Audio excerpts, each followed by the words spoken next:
Last time we saw the emergence of a mighty dragon, the largest and most powerful country that has ever existed in history up to this point. China under the Qing dynasty. And now that we've built them up, what are we going to do? Yeah, that's right, we're going to kill them off. If you're expecting the story to revolve around dragon slaying a la St. George or Skyrim style, you're going to be sorely disappointed. As we've seen throughout Chinese history, what most often happens is that the rot sort of seeps deep into the system before it becomes apparent. And where do you look first in Chinese history to find that rot? Well, usually the bureaucracy. Remember, the bureaucracy is supposed to be based on merit, even though top positions in the Qing bureaucracy were reserved for Manchu-born individuals. That being said, there's some rather creative liberties being taken within the bureaucracy. Yeah, basically, if you were the son of a bureaucrat, your position was automatically guaranteed. Also, and nobody has ever done this before in standardized tests, people paid other people to take the entry exam for them.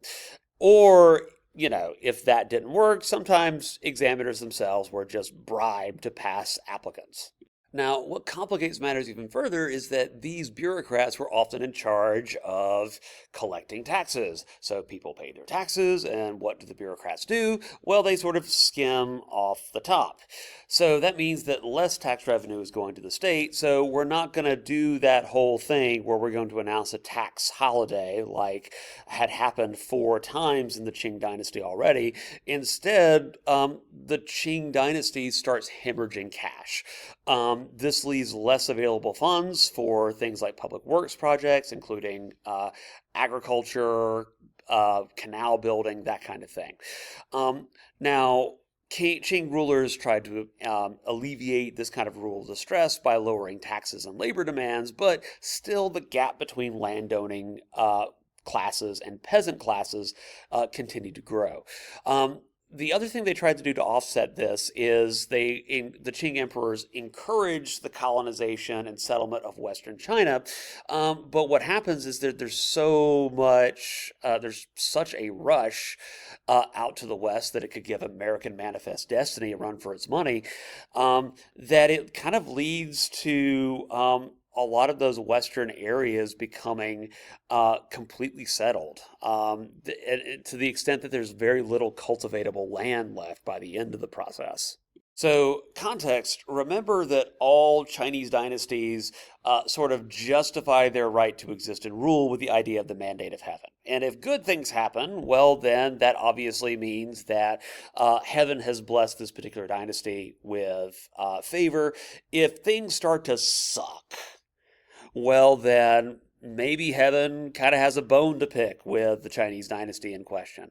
Well, apparently heaven had quite a bone to pick with the Qing dynasty because in the 1860s there is a massive flood along the Yellow River in the Shandong Peninsula, pictured right here.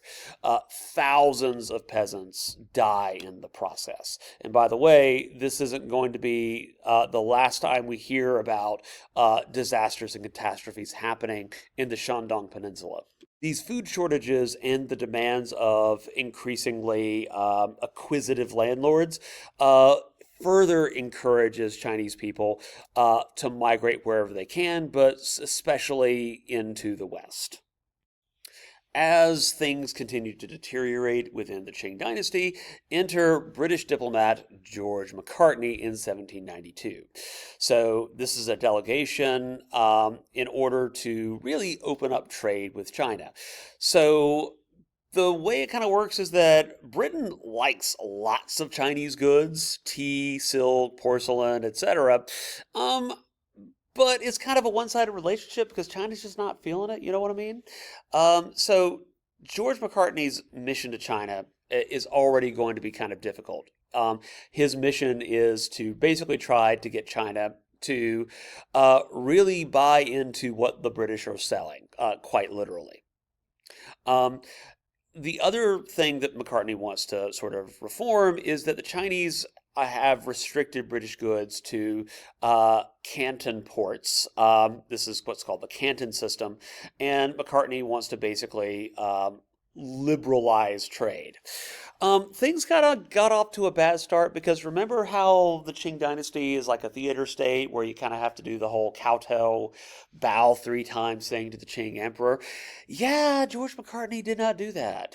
And not only did he not do that, he holds a portrait of the King of England up and says, "Oh, I think that you should instead bow before this."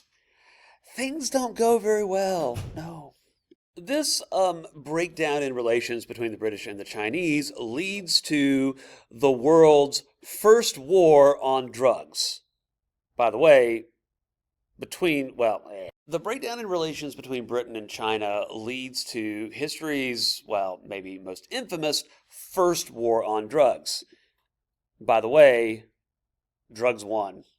We are talking, of course, about the Opium Wars, of which, believe it or not, there were 2 of them. And it's easy to sort of brush aside the bigger issues that are sort of transpiring because, haha, yes, it's about opium. But really, the point of the Opium Wars is rather more dramatic. So there are 2 global superpowers during this time period. You've got China under the Qing Dynasty, which has maybe not a global reach, but definitely has global influence. It is the largest country in the world by population, one of the largest countries in the world by land area. Then you have Great Britain, which doesn't have a large population, doesn't have a large land area if you sort of omit the empire, but what it does have is it has money and it has industry.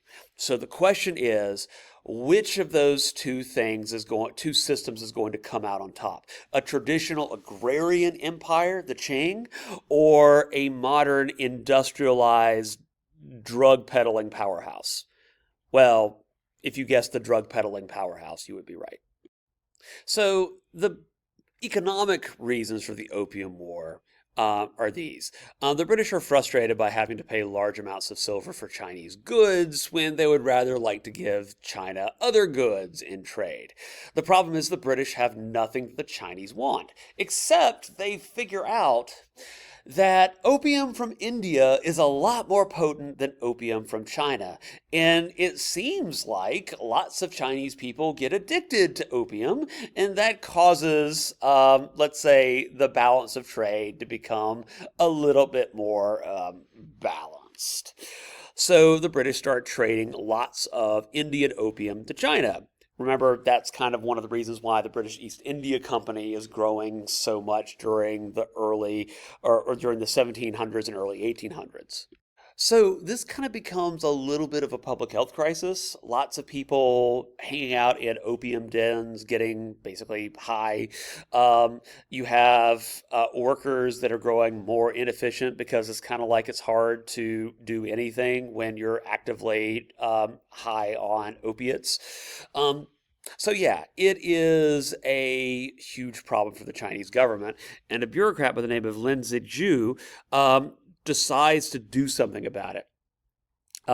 He tries to block European trading areas in Canton, search warehouses, and confiscate and destroy the opium he found. The problem, according to the British, is, hey, free trade. They're seizing our opium. That's like illegal or something. So yes, British merchants are literally going to the British government and complaining that the Chinese are stealing their drugs. So this leads in 1839 to the First Opium War. Now, if you remember our discussion of colonial wars, it might think like the war between the British and the Chinese here is just going to be another colonial war, but it's actually a lot more even than you would think. British forces are much smaller, and both sides have firepower, guns, even though the Chinese muskets are a little bit more primitive, but it's not a foregone conclusion that Britain is just going to absolutely dominate. But they absolutely dominate. The reason they're able to dominate is because of their naval superiority. They've got steamships, they've got modern warships, and that basically allows them to sail gunboats up Chinese rivers and basically attack anywhere they want. So the Chinese are absolutely defeated in this battle between the global superpowers. This leads to the Treaty of Nanking, which sees the port city of Hong Kong in the area of Canton ceded as a British colony, and the British being given extraterritoriality rights. Add insult to injury, the British actually make the Chinese government pay a fine, an indemnity for starting the war. A war that apparently they started because they confiscated opium. No, you can't make this stuff up. And if you haven't gotten by now that the British really like selling opium, especially to China, well, apparently there's a second Opium War from 1856 to 1860, and apparently this was such a popular thing that the British even get the French involved, and in this conflict, the British actually seize the Chinese capital of Beijing, and they actually burn down the Summer Palace there. Loss of the Opium Wars results in Europeans forcing the Chinese to open trade and diplomatic exchanges, even though the Chinese really don't want anything to do with the Europeans, interestingly. And the Europeans demand that China extends the right of extraterritoriality to them. So here you get the spheres of influence. So you see Japan will slowly but surely get spheres of influence in northern China. We've got the British, we've got the French, Japanese, Russian, and German spheres of influence. What that means in practice is that European law for Europeans is enforced in most of these zones of influence. And it also means that China isn't exactly annexed, but it is kind of partitioned amongst the various European powers. So, how's that mandate of heaven looking for the Qing? Not all that great. And remember, there's a domino effect in Chinese history that basically happens. So, with the loss of the Opium Wars and the display of Qing weakness, this unleashes probably the most massive internal rebellion in Chinese history. The Taiping Rebellion, also known as the War of the Heavenly. Actually, I don't know. So, how's that mandate of heaven looking for the Qing? If your answer is not great, you would be right. And remember that when bad stuff happens and the mandate of heaven is perceived to be damage, that kind of leads to a domino effect or avalanche. So after the loss in the Opium Wars, this leads to the start of probably the largest and most devastating internal rebellion in Chinese history, if we don't count the Chinese Civil War, which is a little bit different. This is the Taiping Rebellion. It is led by Hong Xiuquan, who claims to be, I kid you not, the younger brother of Jesus Christ. He is a Christian and a member of the Hakka ethnic minority that's basically populated in southern China. We should also mention that there are long-standing hostilities and sectional differences between northern Chinese people and southern Chinese people. So little bro Hong Xiuquan establishes his capital in Nanjing, and he establishes the Taiping Heavenly Kingdom. The Taiping Heavenly Kingdom proposes alternatives to the Qing dynasty. You can kind of see it as an attack on traditional Chinese culture and the elite. He calls for social reform, land distribution, and for Christianity. In 1864 to 65, so roughly coinciding with the end of the American Civil War, the Qing do manage to defeat the Taiping Rebellion at the cost of 20 to 30 million people dead. In comparison, by the way, the First World War results in 18 million people dying. So with the ending of what is in effect World War China, you see the beginnings of what's called the self-strengthening movement, where some Qing officials and Qing members of the elite, so the scholar gentry, the big landowner aristocrats, they're starting to encourage Western investments and modernization of the army. This is something that we see or that we saw in both the Ottoman Empire and Egypt, this sense that, hey, what we need to do is basically copy paste what the Western European countries are doing because that was working out really well for them. The problem is that there's not consensus on whether that should be done. So, as China is having this internal debate over the self strengthening movement, Japan awakens. And remember that the Japanese don't really have as much existential angst over adopting Western reforms, or at least beyond what's called the Satsuma Rebellion. After the Satsuma Rebellion, Japan sends its best and brightest to Europe and the United States, where basically they're taking notes on everything they see. How to have a modern industrialized navy, how to have a bureaucracy, how to have a parliamentary system, a modern army, that kind of stuff. And so there's a war between Japan and China called the First Sino-Japanese War. Remember that Korea is a tributary state of the Qing. And basically Japan fights China for control over Korea.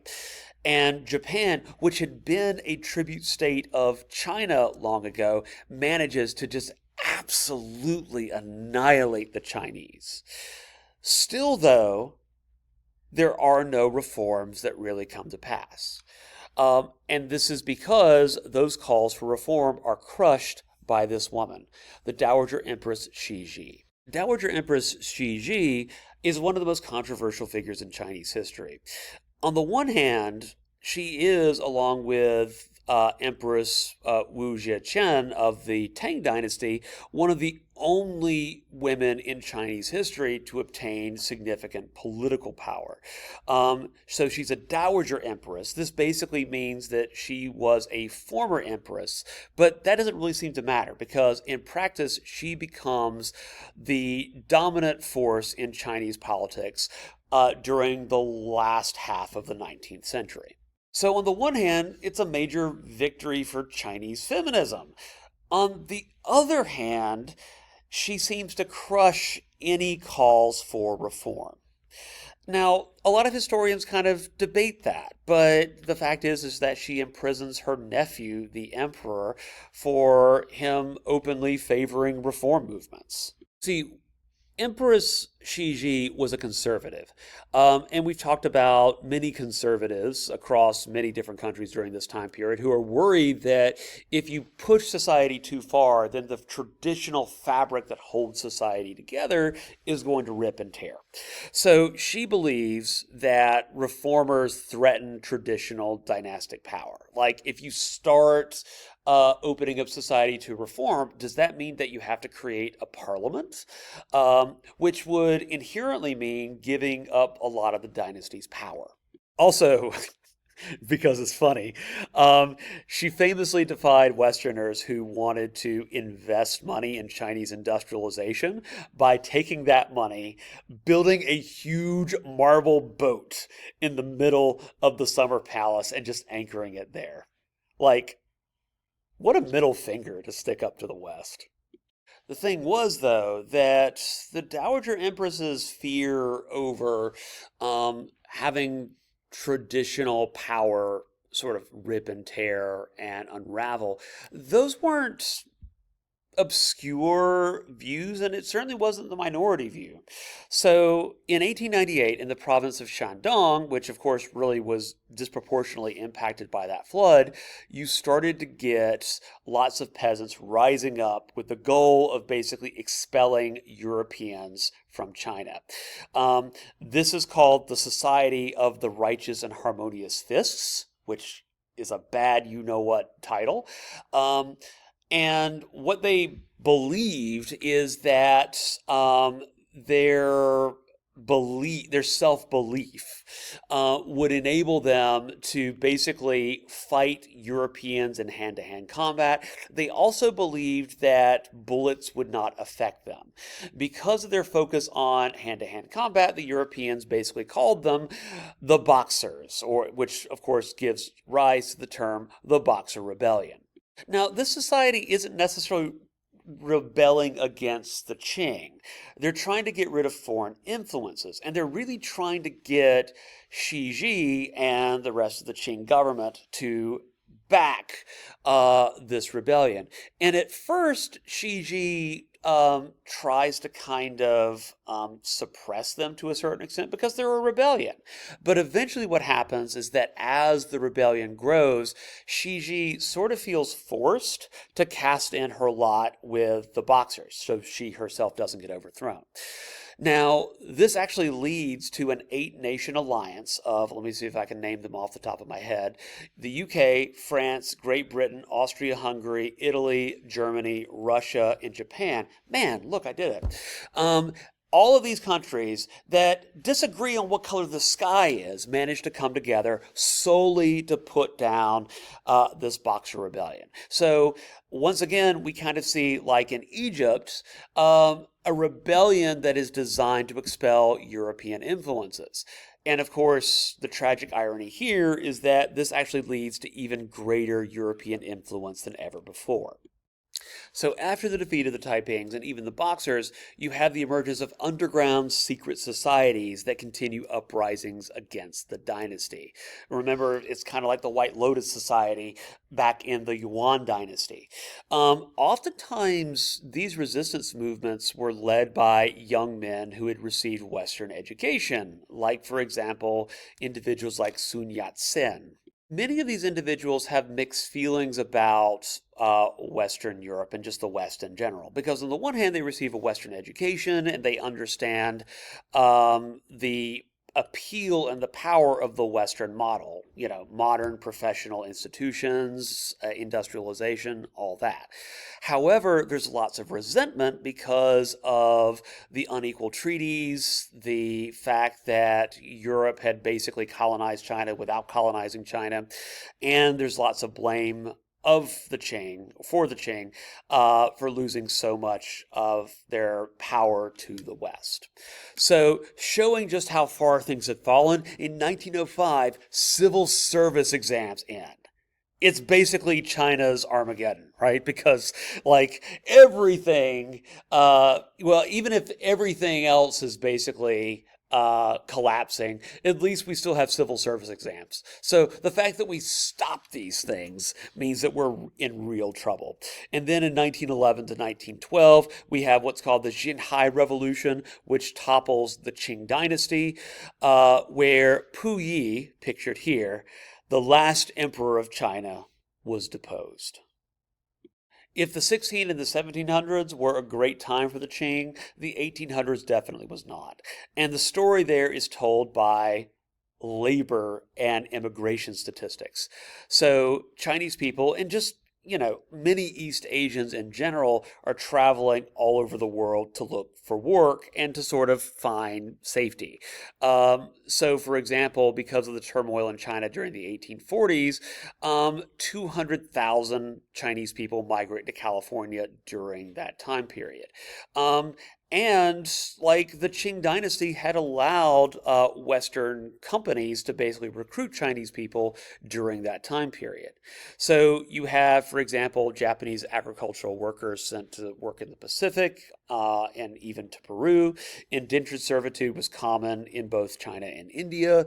Chinese laborers traveled to the U.S. Southeast, Southeast Asia, the Caribbean, and South America. And Indians traveled to East and Southeast Africa, the Caribbean, and Southeast Asia. The collapse of the Qing was absolutely epic. With a great rise comes a great fall. Unfortunately, the Qing aren't finished falling. Or rather, even though the Qing have fallen, China itself hasn't finished falling. And when we pick up with China next time, that will be the story we continue. Till next time.